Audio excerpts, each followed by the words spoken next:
Hi, this is Shibani welcoming you back to Samsung Galaxy Note, India's Glam Diva. And today's episode is about Vidya Balan, who has the mind, the body and the soul to be India's Glam Diva. This is where we kill the myth that size does not matter.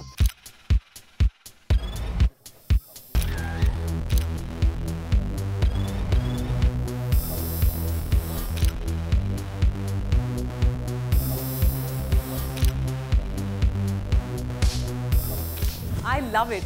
I've always said that, I love my curves. I love being a woman. So, voluptuous is always in for me. Now, don't you feel better about your curves too? The buxom beauty believes in embracing herself as she is. Beauty has gotten so synthetic.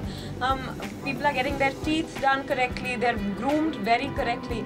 But I think what they're missing out on is being their own people. In the initial days, the stereotyped notion of thin being pretty had caught Vidya's fancy too. So much so that she thought it was fashionable to skip her meals. This proved counterproductive and she put on weight instead. Vidya realized she needed help. To the rescue was trainer Vinayak Hussain. An hour of strength training 6 days a week, Ashtang yoga and calisthenics. Vidya's food habits also improved as she added eggs, fiber-rich foods, amla and lemongrass juice to her diet. Vidya had finally learned to see exercise as a method of keeping fit rather than losing weight. And then came Milan Luthria with the role of a lifetime. She has a voluptuous body, and I felt everything about her was right.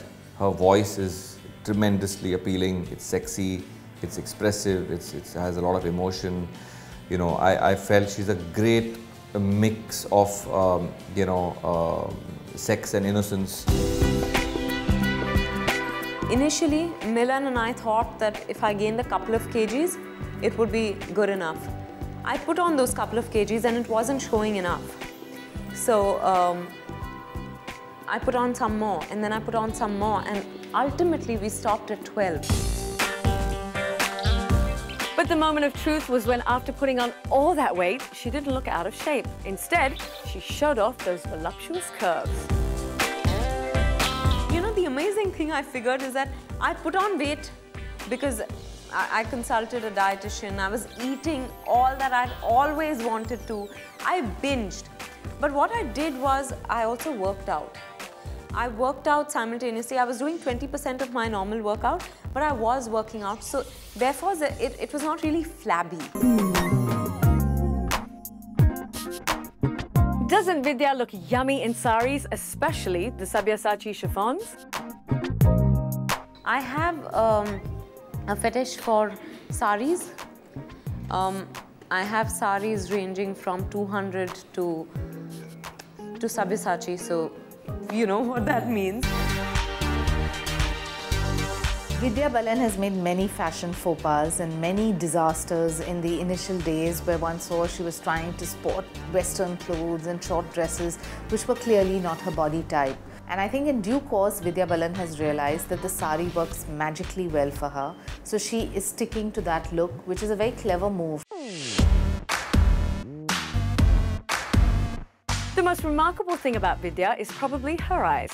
How she can convey her pain, her love, her anguish and her desires just through those big, beautiful, expressive eyes is what makes men go weak in the knees. And yeah, if it weren't for those big, beautiful eyes, the bong beauty Lolita in Parinita would have been that much less convincing. And then there is that smile, the one that makes grown men swoon like teenagers. I'll give you another reason to swoon. Samsung Galaxy Note, India's Glam Diva, brings you the opportunity to win the super awesome Samsung Galaxy Note. More on that and the Ooh La La girl, let's see what her mantra of unrestrained fun is. So keep munching on Lay's Baked as we meet on the other side of this short break. Someone with whom I'm able to be myself and someone who just cherishes being with me.